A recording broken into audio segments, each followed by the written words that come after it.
everybody, welcome. My name is Tracy and we are continuing our journey through the Bible. In the last video we ended with looking at the fall of man in Genesis 3, so we are continuing on from there. So the chapters in Genesis 4 through 6 really touch on the time period between creation and the flood.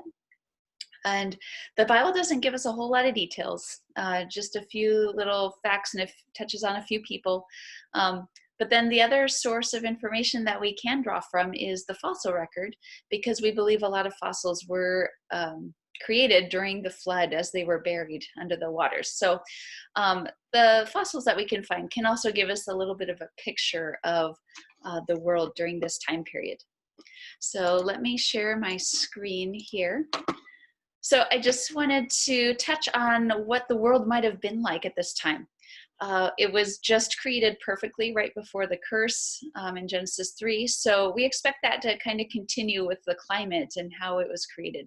So we expect it to be a beautiful, lush world, especially from the fossil records.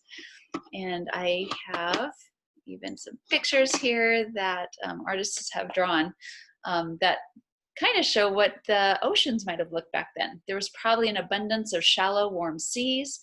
And all of the creatures we find in the fossil records were alive back then. So an incredibly diverse group of animals in the sea and on land, including dinosaurs. And it was just must have been an amazing place. It was probably nice and warm. Probably no high mountains like we have today in the Himalayas, but probably lower hills or low-level mountains. And they think it was probably just one continent based on research. And so into that world, we began the story of humanity, beginning with Cain and Abel. And we see right off the bat that evil doesn't take long to really get its foothold in the door after man's fall. So we see Cain murder Abel right away, just in the first children that are born.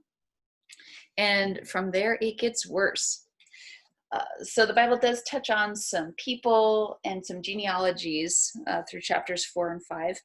But then in chapter 6, I just wanted to read some verses about how it was before the flood. In verse 5 of chapter 6, it says, "The Lord saw that the wickedness of man was great in the earth, and that every intention of his thoughts of his heart was only evil continually."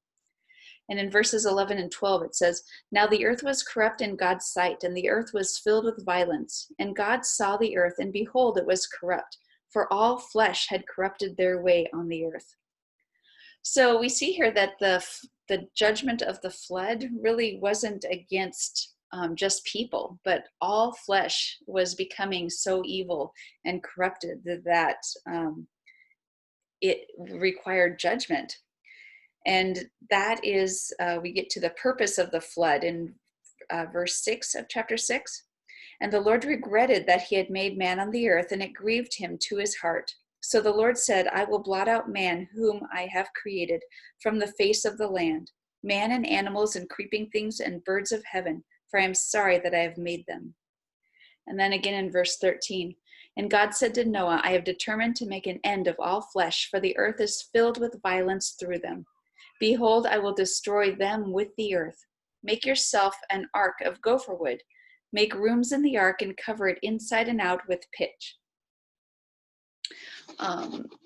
So that got into a little bit of the ark. But in that, God said that all flesh had corrupted their ways. And so that is the purpose of the flood as we get into that part of our history. And we'll cover that more in the next video.